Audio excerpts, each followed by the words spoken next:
9 মাস যুদ্ধ করছি, তারা অপমান করার চেষ্টা করছে না? যে 9 মাস পরে তারা 93,000 পাকিস্তানি সারেন্ডার করছে আমাদের কাছে। আর এই খুচরা মাল যারা এখন লাফালাফি করতেছে, এগুলো রাস্তায় ধুলির মতো উড়ে যাবে। ওদের জায়গা পাকিস্তানে, আমরা খুন করতে পারি না। ওদের মতো যদি খুন করতে পারতাম তাহলে এতদিন তারা থাকতো না। তো এটা পরেও করবো না, মাফ করাই হচ্ছে আমাদের ধর্ম। যতদিন শেখ হাসিনা গদির ক্ষমতা ছিল কোনোদিন এগুলো হয় নাই। এখন লুটপাট, ছিনতাই, ধর্ষণ, ডাকাতি অ্যাভেলেবেল চলতেছে। এই যে আমাদের পাম্পের সামনে কালকে ছিনতাই হয়েছে, এমন বাড়া বাড়ছে সেটা বলতে গেলে মাথা হ্যাং হয়ে যাবে। ডাইরেক্ট ছিনতাই, ডাকাতি, ধর্ষণ চলতেই আছে। ওনারে পুনরায় দেশে আনুক আর না আনুক, উনি ছিল ভালো ছিলাম, আমি শহরে বড় হয়েছি, উনি ছিল ভালো ছিলাম, অন্যের প্রতিবাদ করছে মানুষে, এখন সে প্রতিবাদ কেউ করে না।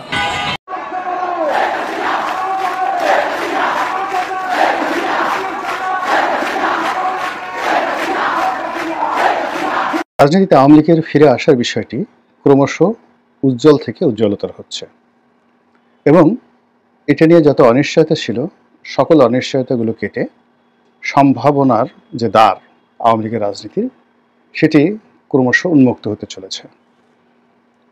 যখন আওয়ামী লীগের পতন হলো সেই আগস্ট মাসে, সেপ্টেম্বর মাসেই আমি হয়তো কয়েকটা ভিডিওতে বলেছিলাম যে আওয়ামী লীগ ফিরে আসবে এবং দেশের প্রচলিত রাজনৈতিক দলগুলো আওয়ামী লীগকে ফিরিয়ে আনবে।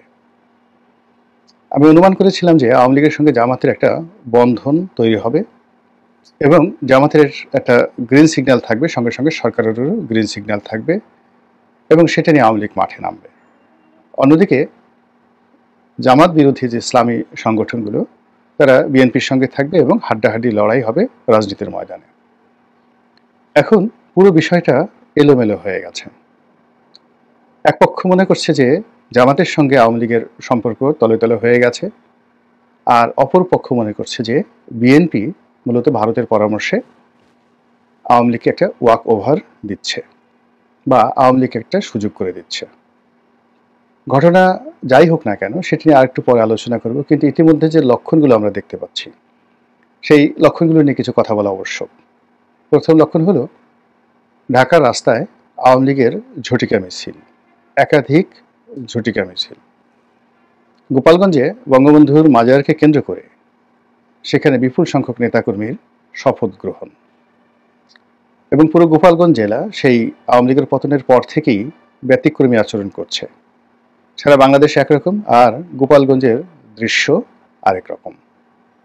এবং এখন এই বাস্তবতায় বাংলাদেশে যে সকল এলাকাতে আওয়ামী লীগের প্রাধান্য রয়েছে এবং যে সকল এলাকার সংসদ সদস্য যারা দুর্নীতি কম করেছেন বা করেননি, সে সকল এলাকা রীতিমতো এখনো পর্যন্ত আওয়ামী লীগের কর্তৃত্বে রয়েছে, নিয়ন্ত্রণে রয়েছে।